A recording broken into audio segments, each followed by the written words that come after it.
નમસ્કાર દર્શક મિત્રો, જનરપન ન્યૂઝમાં આપનું સ્વાગત છે। હું છું આપણો મિત્ર કંચન પરમાર અને આપ જોઈ રહ્યા છો જનરપન ન્યૂઝ। આપ સૌ જાણો છો કે ભાઈલી ગેંગરેપ જે એક માસૂમ દીકરીની ઉપર આ નરાધમોએ જે રેપ કર્યો હતો અને તેમાં 5-5ને સજા થઈ છે, ત્યારે તેની આપણે વિગતવાર વાત કરવી છે। વડોદરાના ચકચારી ભાઈલી ગેંગરેપ કેસમાં આજે મહત્વનો કોર્ટ કાર્યવાહી હાથ ધરવામાં આવી હતી। આ કેસમાં કોર્ટે 5 આરોપીઓને દોષિત ઠેરાવ્યા છે। આજે સજા સંભળાવવાની હતી, પરંતુ આરોપીઓને વિડીયો કોન્ફરન્સના મારફતે કોર્ટમાં રજૂ કરવામાં આવ્યા હતા। બાદમાં કોર્ટે સજાનો અંતિમ હુકમ 31 ઓગસ્ટ સુધી મુલતવી રાખ્યો છે। હવે સમગ્ર રાજ્યની નજર આ 31મી ઓગસ્ટની દિવસે આવનાર સજાના ચુકાદા પર છે। આ હતા ભાઈલી ગેંગરેપના તાજા સમાચાર। ભાઈલી ગેંગરેપ થયો ત્યારે વડોદરાના એ તમામ પરિવારો જેમની દીકરીઓ ઘરની બહાર નીકળે છે, નવરાત્રિનો સમય હતો અને દીકરા દીકરીઓ આપ સૌ જાણો છો કે આજનો જે યુગ છે, જે આજનું યુવા જનરેટ છે, એટલે આ જનરેશન ફ્રીડમતાથી જીવે છે અને ભારત દેશની અંદર દરેક ધાર્મિકતા, દરેક વિવિધ ભાષાઓ, વિવિધ ધર્મોથી સજાયેલો આ દેશ છે, વિવિધ રંગભૂષાઓ છે।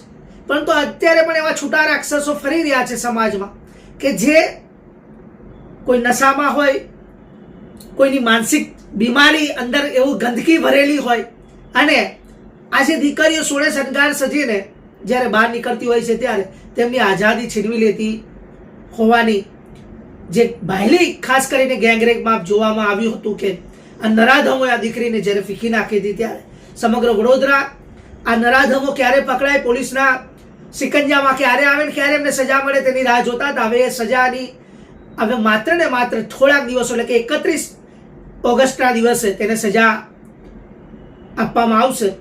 આશા રાખીએ છીએ કે પરિવાર એ દીકરીને ન્યાય મળે, વડોદરા સંસ્કારી નગરીને ન્યાય મળે। તાલુકા પોલીસ સ્ટેશન વિસ્તારમાં બનેલી આ ઘટના છે, પરંતુ વડોદરા શહેર પોલીસ અને જિલ્લાની પોલીસ એટલે કે રૂરલ પોલીસ બંનેનું સંયુક્ત ઓપરેશન બાદ વડોદરા શહેર પોલીસ ક્રાઇમ બ્રાન્ચને સફળતા મળી હતી। 5 આરોપીને પકડી પાડવામાં આવ્યા હતા। હવે 31મી ઓગસ્ટના દિવસે તેમને સજા મળશે। તો તમે પણ જનરપન ન્યૂઝ સાથે નવા અપડેટ સાથે જોડાઈને રહેજો।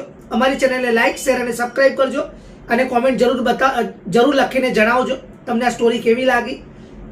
બીજી વિશેષ વાત એ છે કે આપણે ઘરની બહાર નીકળતા હોય ત્યારે સાવચેતી, સલામતી અને આપણી જાન આપણા પરિવારને રહે તે માટેનું ધ્યાન રાખજો, જેથી કરીને આવી ઘટના બીજી વાર ન ઘટે। ખાસ કરીને દીકરીઓને, ખાસ આજની દીકરીઓ ફ્રીડમતાના કારણે ઘરેથી થોડી છુપાવતી હોય છે, ત્યારે એવું ન કરે, પોતાની મમ્મીને બધી જ વાત જણાવીને જાય અને આવી કોઈ પણ દુર્ઘટના વડોદરા સંસ્કારી નગરીમાં ન બને તેનું આપણે સાવચેતીથી ધ્યાન રાખીએ। તો ધન્યવાદ, નમસ્કાર। આજે કાર્યવાહી થઈ આજે ત્યારે હવે ભાઈલી ગેંગરેપના તમામ આરોપીઓને જ્યારે નામદાર કોર્ટે કસૂરવાર ઠેરવ્યા છે, ત્યારે એ બાબતે તેઓની સામે જે પોક્સો કાયદા હેઠળ અને BNS એક્ટ હેઠળ જે કલમો લાગી છે તે નિઃશંકપણે પુરવાર કરવામાં આવેલી છે। સરકાર તરફે આ કેસની અંદર સ્પેશિયલ પ્રોસિક્યુટર તરીકે શૈલેષભાઈ પટેલ, સુરતના DGP નયનભાઈ સુખડવાલા, વડોદરાના જિલ્લા સરકારી વકીલ તરીકે મારી નિમણૂક કરવામાં આવેલી છે। તે સંજોગોની અંદર આજે આ કસૂરવાર ઠરેલા આરોપીઓને શું સજા કરવી એ માટેની દલીલોના સ્ટેજ ઉપર આજે કેસ હતો। આરોપીઓની સામે જે પ્રકારે કલમો લગાવવામાં આવી છે અને એ તમામ નિઃશંકપણે પુરવાર થઈ છે, ત્યારે આજે નામદાર કોર્ટ સમક્ષ અમે લોકોએ આ તમામ આરોપીઓને મેક્સિમમ પનિશમેન્ટ થાય, જે રીતના કાયદાની અંદરના પ્રોવિઝન છે કે જે સામૂહિક ગેંગરેપ રીતે બળાત્કાર કર્યો છે એ આરોપીઓને જીવનના છેલ્લા શ્વાસ સુધીની સજા જ્યારે કાયદાની અંદર નક્કી કરવામાં આવેલી છે તે સજા થઈ શકે એવી આજે અમે રજૂઆત કરી છે। તમામ આરોપીઓ જ્યારે સામૂહિક ઈરાદાથી નીકળ્યા છે ત્યારે એમનો ઈરાદો પણ નામદાર કોર્ટમાં અમે સ્પષ્ટ કરેલો છે।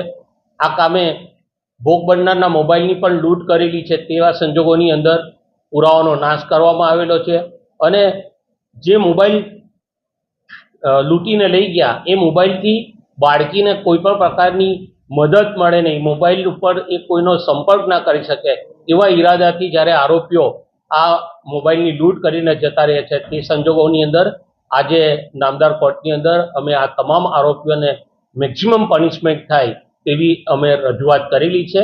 નામદાર કોર્ટે બંને પક્ષોની રજૂઆત આજે સાંભળી છે અને આ કેસમાં આ મહિનાની 31 તારીખે સજા કરવા માટેની તારીખ નક્કી કરવામાં આવી છે.